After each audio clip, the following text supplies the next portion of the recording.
welcome back to my channel. If you are new, I'm Anastasia. I'm a Canadian actor based here in Toronto, and I make videos about acting and self-love. I've had a lot of people ask me, like, what do you do if you live in an area where acting is not a big thing, or where acting classes are not a big thing in my area? The other question I keep getting is, what can you do if you cannot afford acting classes? Because I do talk a lot about on my channel of how important it is to do acting classes, and how if you want to build your career and if you want to build your resume, build your skills, you have to do the acting classes. I do understand that acting classes, they're not cheap.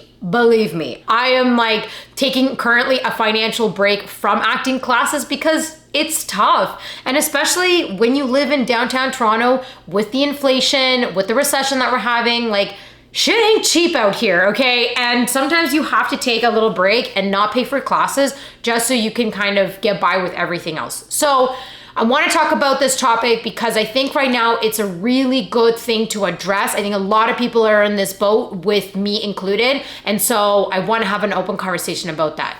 Let's get into it, honeys.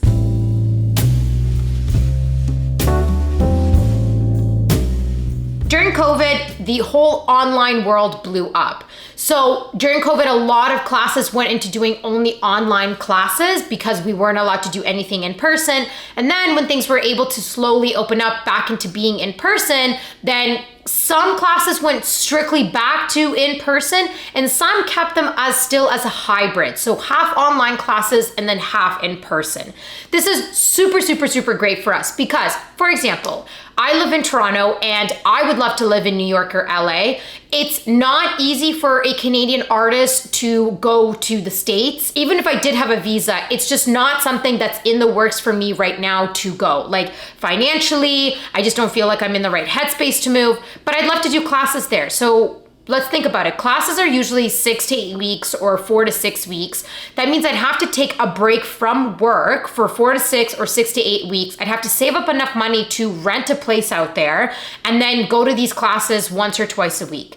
That's a lot. The good thing is I can take some of these online classes that are happening in New York or LA right in the comfort of my own home. The online classes is a great way if you're super new to the industry, you're a beginner at this, and you're not comfortable being in a space where you have to constantly, like, you know, be really in a vulnerable position. If you do it in the comfort of your own home, it's much easier on your stress and like your mental health, because you're sitting on the laptop, you're watching, you're gonna be over Zoom, you're gonna see the other students act, and as a result, they're also gonna see you act as well. Now, I do have to say this.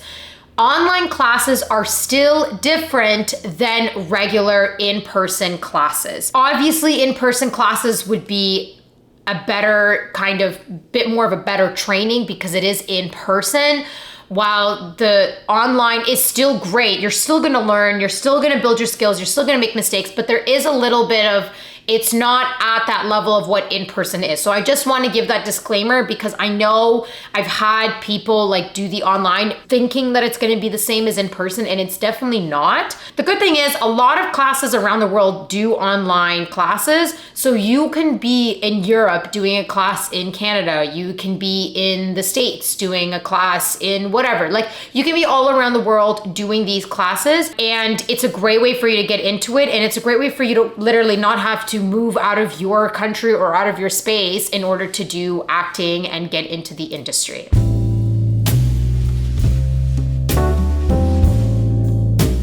To talk about if you don't have enough like money and it financially is just not in the, like, you know, you're not in the spot to be doing classes. Online classes are actually cheaper, typically, I should say, not all of them, but most of the time online classes are cheaper than in-person classes. So this could be a really great way for you. If you don't want to spend the amount of money that you would spend for in-person classes, you can spend it on online instead, if that's financially what you can do. Now, if you cannot do any classes at all, period, not online, not in person, a couple things that I do recommend for you to kind of practice and for you to do your skills is a lot of at-home stuff. First of all, I would get your hands on a couple of books, and this is like acting books, like techniques. I would even do a couple of like memoir, is that how you say memoir? Memoir stories, biographies, you know what I mean? About actors that have been through the industry and they kind of give their own sort of 2 cents of what they've been through. Specifically, I read a book, Jenna Fisher, she was one of the cast members in The Office. She has an amazing, incredible book. I would highly recommend reading it. I have, and I just felt like it was extremely eye-opening to how the industry works. Yes, it is based in the States about what her training was like there, but it is still good to know because I do find that Canada is very similar in what she was saying in her book. And I mean, if your ultimate goal is also to make it to the States, then it's a great way for you to kind of see how it works out there. Now, mind you, this is like a couple years back, so things have obviously changed a little bit, but the basis of it is still there. And I think it's a great way for you to kind of see how tough it was for her to break into this industry. Like, I truly felt that everything that she was going through, I was like, yes, hello, that's me. I literally click with you. I know exactly what you're talking about. So that's a good book to read. But in terms of the technique books, like you can pick up Stella Adler's technique. You can do Chekhov technique. You can do Stanislavski's technique. A book like that would get you to, first of all, kind of open up your eyes to see what you're interested in and what techniques do exist in this industry to see what resonates with you. Once you've started reading books about techniques and stuff and some of them do resonate with you, I would then go into watching YouTube videos of those techniques. Like you can sit and watch someone do Stanislavski method online, someone doing Stella Adler, Meisner. Like when I did my Meisner acting class, the first thing I did was I literally wrote on YouTube Meisner acting classes. And I looked up to be like, what am I getting myself into before I sign up? And I'm like, this was a really bad idea. So I watched a bunch of Meisner acting classes, and then this gave me sort of an insight of what I'd be doing in class. And so this would be my second option, is to sit down, watch, and I'd even try to watch classes where they say how to do Meisner, and the teacher, maybe part of that studio, would actually do a step-by-step tutorial of how to do Meisner technique training. The third option that I give you is to film yourself doing a monologue or a scene. This is huge because once you've kind of started reading about the techniques and picking on some that you'd like to try, watching the videos, you want to apply it to the work that you're doing. So grab a monologue that, first of all, is obviously age appropriate, that is something that you would play, that you would get casted. Try to stay away from famous monologues. Like, do not do the iconic Notebook monologues or the monologues from Birdman, you know, Emma Stone's famous like, don't do that kind of stuff. Why? Because you have it ingrained of what the famous actor was doing, and what you're going to start doing is pretty much mimicking what that actor is doing, and that's not what you want to do, because the way Emma Stone does her monologue does not mean that you're going to do it the same way. She could have done that monologue more comedically, but you might do it more in a dramatic, like sad way. You never know. That's just who you are as an actor. So try to stay away from like super famous monologues and scenes. And I would highly recommend for you not to watch the monologue online before you try doing it yourself. Like, literally choose something that you've never heard of, because most of the time when you will get auditions, it's not going to be famous movies that already been played. It's going to be new material, and you need to dissect it and decipher it the way you view the character and the way you view the story to go on. I would recommend doing the scene with also another acting friend that is curious in this industry, that has been doing it.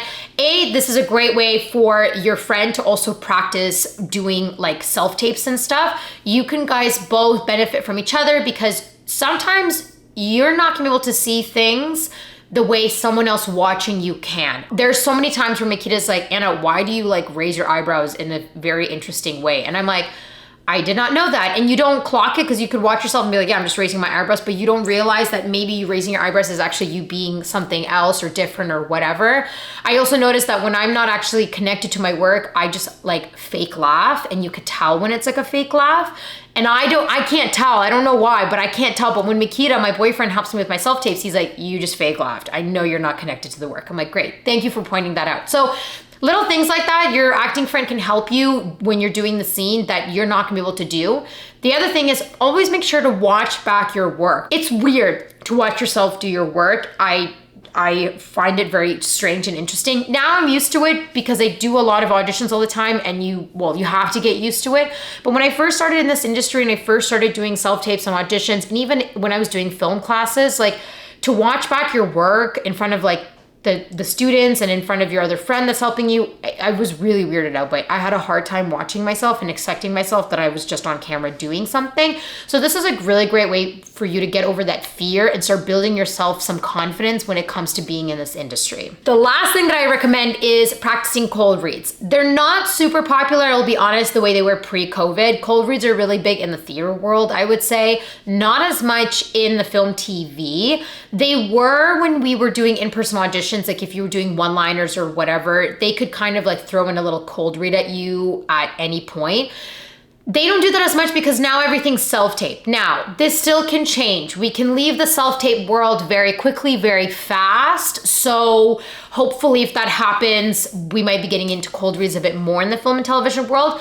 But it doesn't hurt to practice. It's still a type of technique to have. It's still good. Truly, like, I'm gonna be honest, sometimes my auditions that I come in are like less than 24 hours in advance. Sometimes they're within 12 hours due. And that's almost essentially like a cold read. Like, I have 12 hours to memorize 3 pages, analyze this character, build myself a whole storyline, memorize the lines, get it going, blah, blah, blah. That's almost to me like a cold read. I don't have much time to sit here and kind of dissect everything. So I have to get this done quite fast.